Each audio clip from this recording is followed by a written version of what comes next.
दोस्तों हमारा आज का ये वीडियो प्लांट टैक्सोनॉमी के टर्मिनोलॉजी से जुड़ा हुआ थर्ड पार्ट है, जिसमें कि हम आज स्टेम और स्टेम से जुड़े हुए जितने भी टर्मिनोलॉजी है उनके बारे में डिस्कस करेंगे। तो आइए सबसे पहले समझते हैं कि स्टेम होता क्या है। The stem is the ascending part of plant form by the elongation of the plumule of the embryo. तो स्टेम जो है पौधे का एक प्रकार से बढ़ने वाला पार्ट है, जिसका निर्माण भ्रूण के प्लूम्यूल से होता है। It bears leaves branches and flower. और हम सभी जानते हैं कि जो तना होता है वो पत्तियां, शाखाओं और फूलों को धारण करता है। It is generally erect, strong and usually grow away from the soil. It means negatively geotropic. तो जो तना होता है वो इरेक्ट होता है, यानी कि ऊपर की ओर ग्रोथ करता है, और प्रायः यह मजबूत होता है, और यह प्रायः भूमि से ऊपर की ओर ग्रोथ करता है। कहने का मतलब यह है एक तरह से जियोट्रॉफिकली निगेटिव होता है, गुरुत्वाकर्षण के विपरीत वृद्धि करता है। Stem are differentiated into region are called nodes. Leaves and branches arises from node.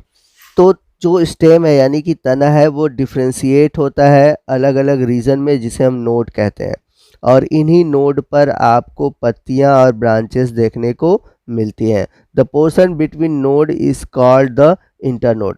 और दो नोड के बीच का जो गैप होता है उसे हम इंटरनोड कहते हैं। आइए नेक्स्ट हम बात करते हैं स्टेम से जुड़े हुए कुछ टर्मिनोलॉजी की। तो सबसे पहले हम स्टेम के हैबिट की बात करते हैं, यानी कि ये किस तरह का होता है, हर्बेसियस होता है या फिर वुडी होता है। तो हर्बेसियस का मतलब ये है ऐसे पौधे जिनका तना सॉफ्ट होता है वो हर्बेसियस होते हैं। तो आप सभी ने देखा होगा कि जो हर्बेसियस प्लांट होते हैं उनके तने सॉफ्ट होते हैं, जैसे कि फ्यूनेरिया है, रेननकुलस है। इसके बाद जो सेकंड हैबिट है वो वुडी, यानी कि ऐसे पौधे जिनका जो स्टेम होता है वो हार्ड होता है, स्ट्रॉन्ग होता है, वो वुडी कहलाता है। तो ट्री में, श्रब में आपको वुडी स्टेम देखने को मिलते हैं। इसके बाद स्टेम से जुड़ा हुआ अगला जो टॉपिक है वो है टाइप्स ऑफ स्टेम, यानी कि स्टेम कितने प्रकार के होते हैं। तो स्टेम को 3 टाइप्स में डिवाइड किया गया है। पहला है रिड्यूस्ड, दूसरा है इरेक्ट और तीसरा है वीक।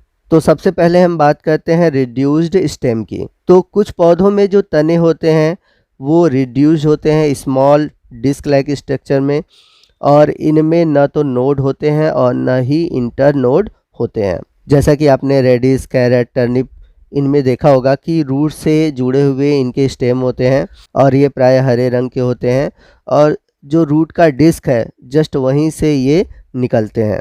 इसी तरह अगर आप ओनियन में देखते हैं या फिर गार्लिक में देखते हैं तो इनमें जो स्टेम होता है वो बहुत ज़्यादा ही रिड्यूस होता है और नॉन ग्रीन होता है। चलते हैं स्टेम के दूसरे टाइप की ओर, जो कि है इरेक्ट स्टेम। तो ये सबसे कॉमन टाइप का एरियल स्टेम होता है, यानी कि ये वायवी तना होता है जो कि ऊपर की ओर वृद्धि करता है, और बिना किसी सहारे के इनमें वृद्धि होती है। They are fixed in the soil with the help of root. और ये जड़ की सहायता से मिट्टी में धंसे होते हैं। तो जो इरेक्ट स्टेम है ये भी 4 रूपों में पाए जाते हैं। पहला है कलम, दूसरा है कॉडेक्स, तीसरा है एक्सकरेंट और चौथा है डीकरेंट। तो यदि हम बात करें कलम की, तो ये लैटिन वर्ड कलमस से लिया गया है, जिसका अर्थ होता है स्टाल्क। तो इसमें होता क्या है कि इसमें सॉलिड नोड होता है, और जो इंटर नोड होते हैं वो हॉलो यानी कि खोखले होते हैं। इसके अलावा इनके जो नोड वाले पार्ट होते हैं वो स्वेलन होते हैं, फूले हुए होते हैं, जिसके कारण ये ऐसा प्रतीत होते हैं कि वहाँ पर कोई जॉइंट है। जैसा कि आपने बम्बू यानी कि बांस में देखा होगा, आपको एक रेगुलर इंटरवल पर नोड दिखाई देगा और 2 नोड के बीच इंटर नोड दिखाई देगा, और इसका जो इंटर नोड होता है वो खोखला होता है। इरेक्ट स्टेम का जो अगला टाइप है वो है कॉडेक्स। तो कॉडेक्स में होता क्या है कि इसमें एक मेन स्टेम होता है जो कि अनब्रांच होता है, और जो ब्रांचेस पाई जाती हैं एकदम टॉप पर पाई जाती है, जैसा कि आपने पाम या फिर नारियल के पेड़ में देखा होगा। अगला है एक्सकरेंट। तो इस प्रकार के स्टेम में जो लोअर पार्ट होता है, यानी कि जो बेसल पार्ट होता है वो थिक होता है, और जो अपर वाला पार्ट होता है, एपेक्स वाला रीजन होता है, वो टैपर होता है। और इनमें जो ब्रांचेस होते हैं वो एक्रोपिटल मैनर में पाए जाते हैं। एक्रोपिटल कहने का मतलब कि नीचे की ओर ब्रांचेस बड़े, और जैसे जैसे हम ऊपर जाते हैं वो ब्रांचेस छोटे होते जाते हैं। यानी कि जो ओल्ड वाला पार्ट होगा वो नीचे पाया जाता है और यंग वाला जो पार्ट है वो ऊपर की ओर पाया जाता है। और एक्रोपिटल सक्सेशन के कारण ये जो ट्री हैं ये कोन शेप दिखाई देते हैं, जैसे कि काजेराइना, यूकेलिप्टस। इरेक्ट स्टेम का फोर्थ टाइप है डिकरेंट, जिसे हम डेलिक्यूसेंट भी कहते हैं। तो इनमें जो लेटरल ब्रांचेस होते हैं वो बहुत ही डोमिनेंट होते हैं, फैले हुए होते हैं, और इनमें जो मेन स्टेम होता है वो ऊपर की ओर ग्रो करता है, बहुत हाइट पर जाता है, और जैसे जैसे हाइट पर जाता है इसे ढेर सारे ब्रांचेस निकलते हैं, जिसके कारण ये जो पूरा पेड़ है ये आपको डोम शेप्ड दिखाई देता है, जैसे कि बनियान ट्री में आप देख सकते हैं। तो रिड्यूज स्टेम, इरेक्ट स्टेम, इसके बाद आता है थर्ड वीक स्टेम। तो वीक स्टेम में आपके कई टाइप हैं, इन्हें दो कैटेगरी में रखा गया है। पहला है अपराइट वीक और दूसरा है प्रोस्ट्रेट वीक। तो वीक स्टेम होते क्या हैं पहले ये समझें। तो वीक स्टेम में जो तने होते हैं वो थिन होते हैं, सॉफ्ट होते हैं, और ये बिना किसी सपोर्ट के ऊपर की ओर वृद्धि नहीं कर पाते, यानी कि इन्हें ऊपर की ओर बढ़ने के लिए किसी एक्सटर्नल सपोर्ट की ज़रूरत पड़ती है। जैसा कि मैंने बताया ये टू टाइप के होते हैं, पहला है अपराइट वीक स्टेम और दूसरा है प्रोस्ट्रेट वीक स्टेम। तो अगर हम बात करें अपराइट वीक स्टेम की, यानी कि ये ऐसे वीक स्टेम होते हैं जो कि ऊपर की ओर वृद्धि करते हैं, लेकिन अगर ये ऊपर की ओर वृद्धि करते भी हैं तो इन्हें सपोर्ट चाहिए होगा। तो अगर हम अपराइट वीक स्टेम को देखें तो ये भी टू टाइप के होते हैं, पहला है ट्विनर और दूसरा है क्लाइंबर। तो यदि हम बात करें ट्विनर स्टेम की तो ये लॉन्ग, सिलेंड्रिकल, फ्लेक्सिबल और बहुत ही सेंसिटिव होते हैं। दे आर ट्विन और coil around the upright support on coming in its contact due to a special type of growth movement is called nutation. तो ये ऐसे स्टेम होते हैं जो कि सपोर्ट के कांटेक्ट में आने पर उनके चारों ओर कॉइल हो जाते हैं, यानी कि उसके चारों ओर अपने आप को लपेट देते हैं, और ये एक स्पेशल टाइप का ग्रोथ मूवमेंट है जिसे हम न्यूटेशन कहते हैं। तो जब ये किसी सपोर्ट पर कॉइल करते हैं, यानी कि अगर वो राइट साइड इनमें कॉइलिंग होती है तो इसे सिनस्ट्रोस कहते हैं। तो इस तरह की कॉइलिंग आपको आइपोमिया में देखने को मिलती है। इसी तरह से अगर कॉइलिंग आपका लेफ़्ट साइड हो तो इस तरह के कॉइलिंग को हम बोलते हैं डेक्स्ट्रोस। इस प्रकार की कॉइलिंग आपको लबलब प्लांट में देखने को मिलता है। तो जैसा कि आप डायग्राम में देख सकते हैं, आपको ए में दिखेगा, इसमें जो कॉइलिंग हो रही है वो आपको राइट साइड देखने को मिलेगी, ठीक है, जबकि आप बी में देखेंगे, इसमें जो आपको कॉइलिंग दिखेगी वो लेफ़्ट साइड में देखने को मिलेगी। अपराइट वीक स्टेम का अगला जो टाइप है वो है क्लाइंबर। तो ये ऐसे स्टेम होते हैं जो कि वीक होते हैं और ये किसी भी सपोर्ट पर कॉइल करके वृद्धि नहीं करते। तो अब बात आती है तो ये कैसे ऊपर की ओर जाते हैं। तो ये प्रायः क्या करते हैं, कुछ ऐसे स्ट्रक्चर रखते हैं जिसके कारण वो किसी सपोर्ट पे चढ़ जाते हैं। तो स्पेशल सपोर्ट के बेसिस पर ये 4 टाइप के होते हैं। पहला है टेंड्रिल क्लाइंबर, दूसरा है रूट क्लाइंबर, तीसरा है हुक क्लाइंबर और फोर्थ है लियानास। तो आइए सबसे पहले हम बात करते हैं टेंड्रिल क्लाइंबर की। Tendrils are green thread like sensitive structure which can be coil around a support and help the weak stemmed shoot to climb up. तो जो टेंड्रिल्स होते हैं ये धागे नुमा ग्रीन स्ट्रक्चर होते हैं और बहुत ही सेंसिटिव होते हैं, और ये क्या कहते हैं कि सपोर्ट के ऊपर कॉइल करते हैं एक बार और उसी की मदद से ऊपर की ओर वृद्धि करते हैं। तो यहाँ पर आपको बता दें कि जो टेंड्रिल्स होते हैं ये एक प्रकार के मॉडिफाइड स्टेम होते हैं और टेंड्रिल प्रायः कुकुरबिटेसी फैमिली में देखने को मिलते हैं। तो जब मैं आपको कुकुरबिटेसी फैमिली पढ़ाऊँगा तो वहाँ पर आपको स्टेम में टेंड्रिल्स वाला पार्ट देखने को मिलेगा। इसके बाद है रूट क्लाइंबर। तो रूट क्लाइंबर ये एक तरह से एडवेंटेशियस रूट होते हैं जो कि नोड पे पाए जाते हैं, और इन्हीं रूट की सहायता से ये प्लांट जो होते हैं ऊपर की ओर ग्रोथ करते हैं, जैसा कि आपने बीटल वाइन में, टिकोमा में, इन सभी प्लांट में देखा होगा। इसके बाद थर्ड है हुक क्लाइंबर।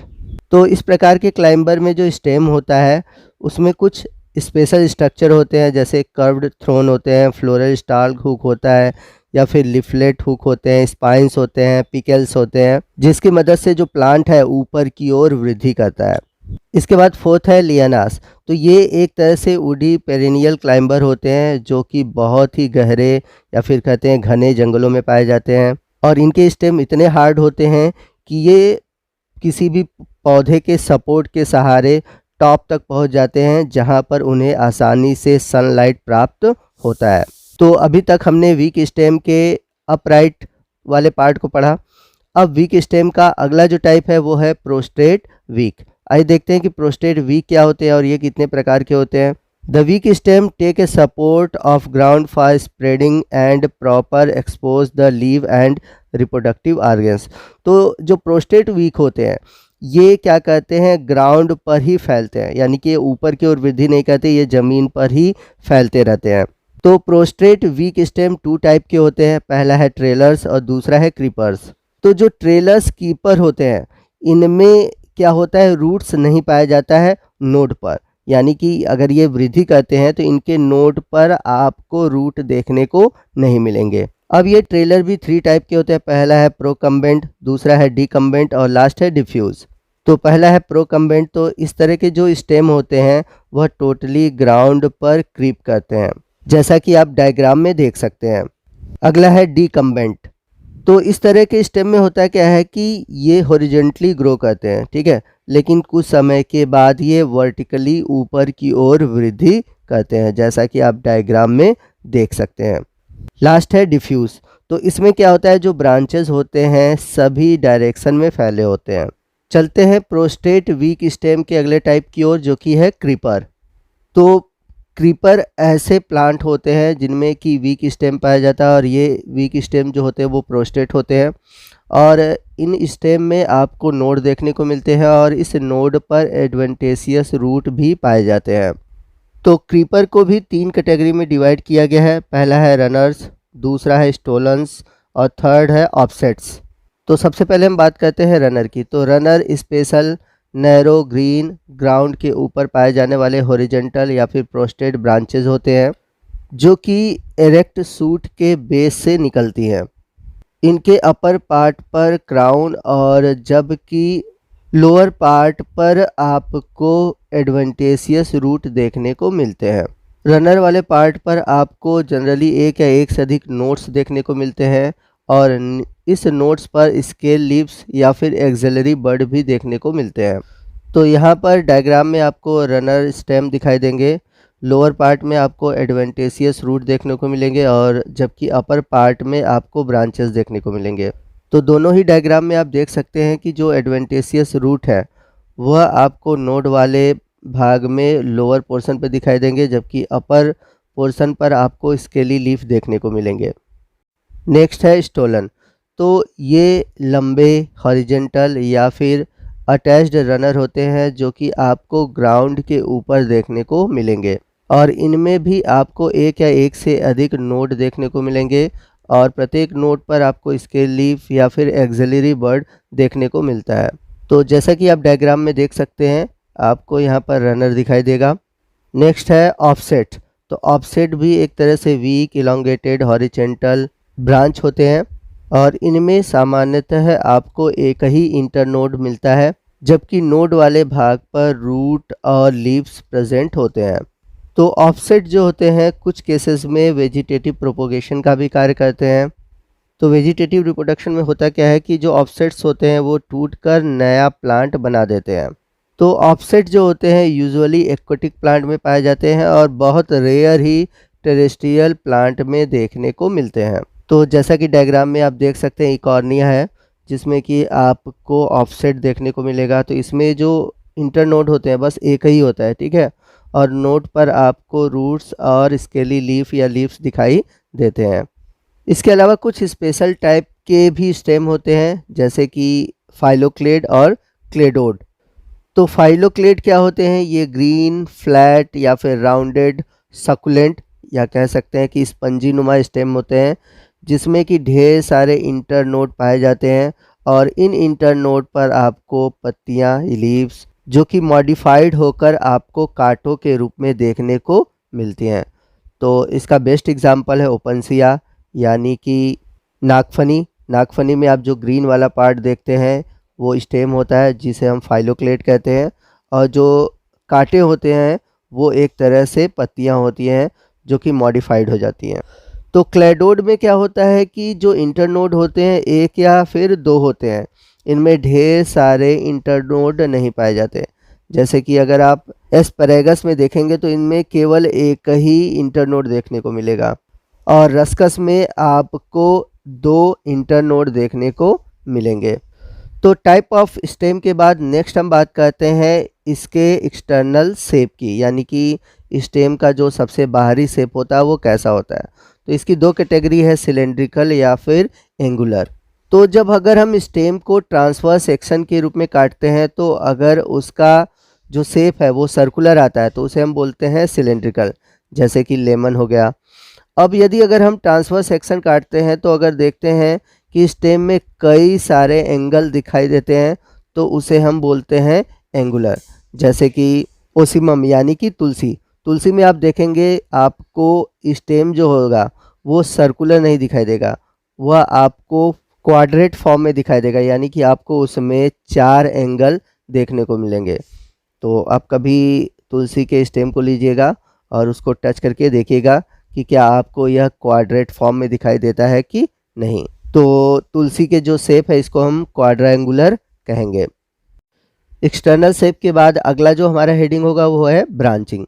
तो ब्रांचिंग क्या है, तो अगर आपको स्टेम में ब्रांचिंग देखने को मिलेंगे तो उसे यहाँ पर लिखेंगे ब्रांच्ड, और ब्रांचिंग देखने को नहीं मिलेंगे तो वहाँ पर लिखेंगे अनब्रांच। जैसा कि आप पाम में देख सकते हैं वहाँ पर आपको ब्रांच दिखाई नहीं देता।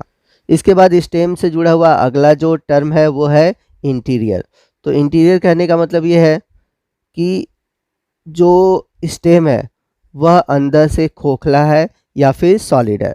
तो इसके लिए 2 टर्म है, सॉलिड और दूसरा है फिस्टुलर। तो सॉलिड का मतलब कि स्टेम खोखला न हो, ठीक है, जैसे कि लेमन हो गया। और यदि स्टेम खोखला होता है तो इसके लिए टर्म आता है फिस्टुलर, जैसा कि बम्बू है, वीट है। तो इनके स्टेम जो होंगे इंटीरियरली वो होंगे फिस्टुलर। इसके बाद अगला जो टर्म है स्टेम से जुड़ा वो है सरफेस, यानी कि स्टेम के सरफेस जो है वो स्मूथ है या उस पर कोई हेयर लाइक स्ट्रक्चर पाया जाता है। तो अगर स्टेम का सरफेस स्मूथ है तो उसे हम बोलते हैं ग्लैब्रस, जैसा कि लेमन। और यदि उसके सरफेस पे कुछ हेयर लाइक स्ट्रक्चर होते हैं तो उसे हम बोलते हैं हेयरी, जैसा कि आप मदार यानी कि कैलोट्रोपस में देख सकते हैं। और इसके अलावा स्टेम के कलर के बारे में भी कुछ स्पेशल कैरेक्टर लिख सकते हैं कि स्टेम का कोई स्पेसिफिक कलर है, या फिर अभी तक हमने जो भी टर्म पढ़ा उनसे हटकर भी कोई अलग कैरेक्टर है स्टेम से जुड़ा हुआ, तो उसको भी जब हम प्लांट टैक्सोनॉमी लिखते हैं तो वहाँ पर स्टेम के पोर्शन में हम उसे मेंशन कर सकते हैं। तो हमारा आज का ये वीडियो जो था वो था प्लांट टैक्सोनॉमी के टर्मिनोलॉजी से जुड़ा हुआ स्टेम, जिसमें कि हमने स्टेम से जुड़े हुए जितने भी टर्म हैं उन सभी को डिटेल में डिस्कस किया। तो आपको आज का ये वीडियो कैसा लगा कमेंट करके ज़रूर बताइएगा। वीडियो अच्छा लगा हो तो वीडियो को लाइक और शेयर करना मत भूलिएगा, और कोई भी डाउट है आप हमसे कमेंट करके पूछ सकते हैं। तो दोस्तों मिलते हैं अगले वीडियो में अगले टॉपिक के साथ, तब तक के लिए जय हिंद, जय भारत।